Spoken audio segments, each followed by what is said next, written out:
વઢવાણની ધોળીપોળમાં રહેતો એક ભૂદેવનો દીકરો, મધ્યમવર્ગીય પણ સંસ્કારી કુટુંબમાં જન્મ, $1400 લઈને અમેરિકા જાય છે. ડ્રાઈવર, વેઇટર અને વોચમેનની નોકરી કરે છે. પછી 15 વર્ષ ફેક્ટરી જોબ કરે છે.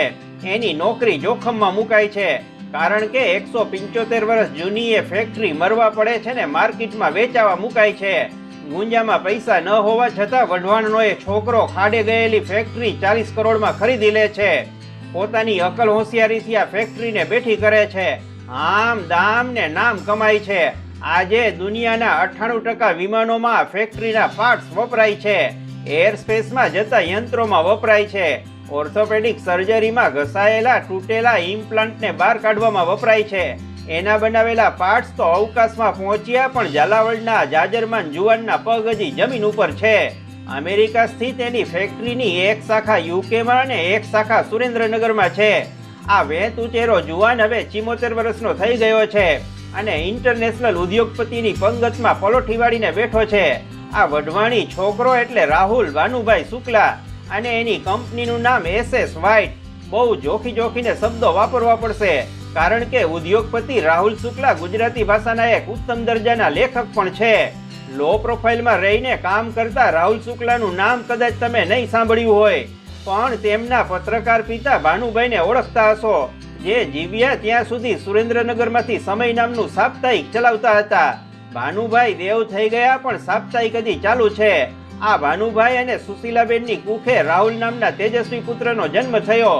રાહુલે હાઈસ્કૂલ અને કોલેજનો અભ્યાસ હોસ્ટેલમાં રહી અમદાવાદ ખાતે કર્યો. અમદાવાદમાં એકલા રહેવાની આઝાદીનો દુરુપયોગ ન થાય એ માટે ભાનુભાઈએ એના દીકરાનું સુરેન્દ્રનગરમાં રહીને પણ ધ્યાન રાખ્યું. 1971માં મેકેનિકલ એન્જિનિયરિંગમાં રાહુલ સમગ્ર ગુજરાત યુનિવર્સિટીમાં પ્રથમ આવ્યો.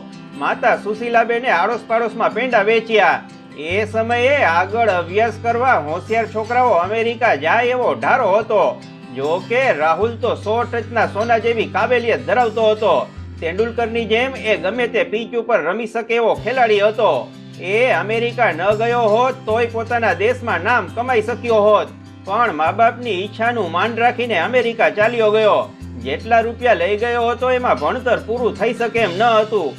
આથી સાઈડમાં નાનું મોટું કામ કરવું જરૂરી હતું. કોઈ પણ જાતની નાનપ રાખ્યા વગર કર્યું પણ ખરું, પણ પૈસાની તંગી દૂર ન થઈ. આથી એને PhD નો અભ્યાસ છોડી દેવો પડ્યો અને 1844માં સ્થપાયેલી અમેરિકાની ઐતિહાસિક ફેક્ટરી SS વ્હાઇટમાં કારીગર તરીકે જોડાઈ ગયો. કલાકનો $2-2.5 જેવો મામૂલી પગાર. એની કામ કરવાની આવડત એ મશીનને હાથ લગાડે એમાં જ દેખાઈ આવતી. રાહુલ કામમાં ગંભીર પણ આમ પાછો વિનોદી. એની ગંભીરતા અને ટેન્શન નહીં લેવાની વૃત્તિને કારણે એને પ્રમોશન મળતા ગયા. 15 વર્ષની નોકરી દરમિયાન કંપનીમાં ક્વોલિટી ઇન્સ્પેક્ટર તરીકે જોડાયેલા રાહુલભાઈ હવે R&D ના ડિરેક્ટર બની ગયા હતા. આ દરમિયાન રાહુલના લગ્ન એની મનગમતી છોકરી મીનુ સાથે થઈ ચૂક્યા હતા. અમેરિકામાં ઘરના 2 ઘર લઈ લીધા હતા, પણ ખરો સંઘર્ષ તો હવે શરૂ થવાનો હતો. આપત્તિને અવસરમાં બદલી નાખે એનું નામ ઝાલાવાડી ગુજરાતી. બન્યું એવું કે અમેરિકામાં મંદી આવી. રાહુલ જ્યાં કામ કરતો હતો એ વર્ષો જૂની કંપની પડતીના આરે આવીને ઊભી રહી. લાલ વાવટાધારી યુનિયન એની માંગમાંથી ટસનું મસ નહોતું થતું. 1988માં કંપની માર્કેટમાં વેચાવા મુકાઈ. કિંમત નક્કી થઈ ₹40 કરોડ. કંપનીના કાર્યકરો સિયામિયા થવા લાગ્યા. હવે આપણી રોજીરોટીનું શું થશે? પણ ભોગાવો નદીના કાંઠે જન્મેલા રાહુલે કંઈક જુદું જ વિચાર્યું. આપણે જ કંપની ખરીદી લઈએ તો કેમ? ઘરે આવીને પત્ની મીનુને વાત કરી કે આમામ બન્યું છે અને મારે આ કંપની ખરીદી લેવી છે. મીનુ એના તરંગી પતિ ઉપર હસી પડી. આપણી પાસે માંડ 4 લાખ રૂપિયા છે ને તમે 40 કરોડની ફેક્ટરી ખરીદવા નીકળ્યા છો? રમેશ મહેતા જેવો રમૂજી રાહુલ કહે, એમાં શું, આપણે તો એમાં મીંડા જ ઉમેરવાના છે ને. રાહુલે એના સાથી કાર્યકરોને વાત કરી તો એ બધાએ એની ઠેકડી ઉડાવી. તો વળી કોઈ શાણા માણસે સલાહ આપી કે નાગના ભોણમાં હાથ નાખવાનું રવા દે ભાઈ. ડૂબતી નાવમાં સવારી કરીશ તો ઊંધે કાન બુડી મરીશ. કંપની ખરીદવાનો તારો મનસૂબો મુઈ માને ધાવવા જેવો છે. પણ રાહુલ એના નિર્ણય ઉપર ફેવિકોલની જેમ ચોંટ્યો રહ્યો. 2 ઘરમાંથી 1 ઘર વેચી નાખ્યું અને 1 ગીરવે મૂકી દીધું. પણ એટલા પૈસામાં શું વળે? બાકીના પૈસાનો વેચ કરવા એ અમેરિકાની બેંકોના પગથિયા ઘસવા લાગ્યો. સતત 9 મહિના સુધી એ એક બેંકમાંથી બીજી બેંકમાં ફૂટબોલના દડાની જેમ ફંગોળાયો. કોઈ રાહુલનો હાથ ચાલે નહીં. એક તો વિદેશી ને પાછી લોન જોઈએ પડી ભાંગેલી પેઢી માટે. પણ રાહુલે એક બેંકને વાતનો ઘૂંટડો ગળે ઉતારી દીધો. મિડલાન્ટિક બેંકે $6 મિલિયન લોન પાસ કરી દીધી ને રાહુલભાઈ વાનુભાઈ શુક્લાભાઈ કંપનીના માલિક બની ગયા. બધાની ઉપરવટ જઈને એણે આ પગલું ભર્યું હતું. વિચાર તો કરો, પહાડ જેવી રકમનું દેણું અને હલબલી ગયેલી કંપની. આ માણસને રાતે નીંદર કેમ આવતી હશે? પણ જેટલું મોટું જોખમ લીધું એવી જ તનતોડ મહેનત કરી. કંપનીના વાંકા ખૂણા સીધા કર્યા. સતત ઇનોવેશન અને ટેકનોલોજી ઉપર ધ્યાન આપ્યું. કંપનીના માળખામાં મોટા પાયે ફેરફાર કર્યા. નવી પેઢીના રિસર્ચમાં નાણાં રોક્યા. યુનિયનના માણસો પ્રત્યે માનવતાભર્યું વર્તન કરીને તેઓના દિલ જીતી લીધા. યુનિયન રાજી ખુશીથી વિખરાઈ ગયું. અમેરિકન ગવર્મેન્ટને શંકા પડતા ફેક્ટરીમાં દોડી આવી. ક્યાંક ફેક્ટરીના માલિકે યુનિયનના વર્કરો સાથે કોઈ સોદાબાજી તો નથી કરીને? રાહુલભાઈ કહે એક એકને નોખા બોલાવીને ઇન્ટરવ્યુ લઈ લો.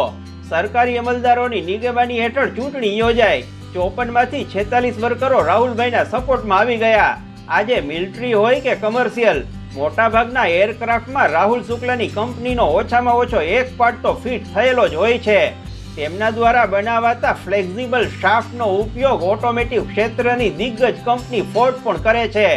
જો તમે અમેરિકન કે જાપાનીઝ કારનો ઉપયોગ કરતા હો કે પછી આરોગ્યના કારણોસર MRI કે ઓર્થોપેડિકની સર્જરી કરાવી હોય તો SS Whiteના કોઈ પણ ભાગના સંપર્કમાં આવ્યા જ છો એ નક્કી માનજો. આજે રાહુલભાઈની કંપની એરોસ્પેસમાં ફ્લેક્સિબલ શાફ્ટમાં વર્લ્ડની નંબર 1 કંપની છે. રાહુલભાઈની કંપનીમાં કામ કરતા લોકોનો કેટલો પગાર છે એ તો ખબર નથી, પણ 2016માં એમણે 123 સ્ટાફ સભ્યોને એકને 83 લાખ રૂપિયાનું હોલિડે બોનસ આપ્યું હતું. દિવાળી બોનસમાં એક કાર આપનાર સવજીભાઈ ધોળકિયા તમે સાંભળો છો ને? તો ઠીક. રાહુલભાઈ ઉદ્યોગપતિ ઉપરાંત ગુજરાતી ભાષાના ઉત્તમ સાહિત્યકાર પણ છે. અનેક વાર્તાઓ અને 3 પુસ્તકો લખ્યા છે. ઉપરાંત તેઓ એક સિદ્ધહસ્ત વક્તા અને મોટિવેશનલ સ્પીકર છે. તેઓ બોલે તો મોઢામાંથી ફૂલ જરે છે. લોકો ઓસ્કરના ફંક્શન જતા કરીને રાહુલભાઈને સાંભળવા જાય છે. તેઓ એક રાહુલ વાનુભાઈ શુક્લ ફાઉન્ડેશન ચલાવે છે, જેના દ્વારા અનેકવિધ લોકસેવાના કામો થાય છે. લોકડાઉન વખતે તેમને છૂટા હાથે દાન કરી રાશન કીટનું વિતરણ કર્યું હતું અને પોલીસ સ્ટેશનમાં હાઈફાઈ કોમ્પ્યુટરોના સેટ વસાવી આપ્યા હતા. આપણે પણ અમેરિકા જઈને ખેલ નાખવો છે. જો બાઇડનના ઘરની બાજુમાં અવાજ ન આવે એવા છકડાનું કારખાનું નાખવું છે. એની શાફ્ટીન રાહુલભાઈની કંપનીની. પણ જો તમે અમારી ચેનલ સબસ્ક્રાઇબ કરો તો. નમસ્કાર.